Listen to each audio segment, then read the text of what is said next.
Rajkot Jamnagar highway Reliance petrol પંપની પાછળ Radhe industrial area 1માં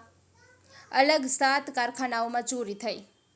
Rajkot Jamnagar highway road ઉપર રિલાયન્સ પેટ્રોલ પંપની પાછળ રાધે ઇન્ડસ્ટ્રીયલ એરિયા 1માં એકમાં જ તે અલગ અલગ ઇન્ડસ્ટ્રીયલ ઝોન આવેલા છે, જે ઇન્ડસ્ટ્રીઝમાં Candle Solar, Gabriel Steps, the Plastic, Multi Aluminium, Star Texcon, KB Manufacturers, Prism Multipack જેવી ઇન્ડસ્ટ્રીઝ ઝોનનો સમાવેશ થાય છે,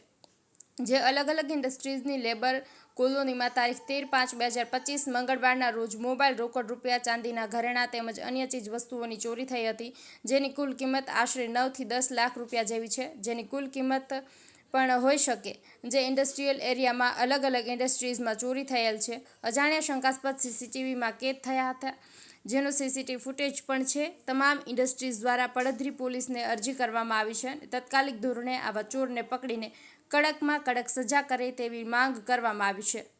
તારીખ 13/5/2025ના રોજ આ ચોરી થઈ છે અને હજુ સુધી પડધરી પોલીસ આવા 4 ગઠિયાને પકડી શકી નથી। લોકોમાં હાલ એક જ સવાલ ઉઠી રહ્યો છે કે ક્યારે આવા લોકોને પોલીસ પકડશે। હું પંકજ કાલાવડિયા, ધ પ્લાસ્ટિક, અહીંયા રાધે ઇન્ડસ્ટ્રીયલ એક જે પડધરી હાઈવે ઉપર રિલાયન્સ પેટ્રોલ પંપની પાછળ ઇન્ડસ્ટ્રીયલ ઝોન આવેલો છે, તેમાં ગેબ્રિયલ પ્રેટ, ક્રેડન સોલાર, કેબી બેલ્ટ જેવા 8 થી 10 યુનિટોમાં ગત મંગળવારના રોજ અહીંયા તસ્કરો દ્વારા 8 થી 10 લાખ રૂપિયાના મોબાઈલ, રોકડ રકમ તેમજ ઘરેણાઓની ચોરી થઈ છે,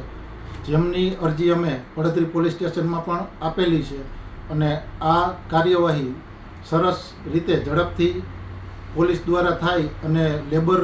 લોકોને પોતાની વસ્તુ પાછી મળે એવી અમે એસોસિએશન વતી માંગ કરીએ છીએ।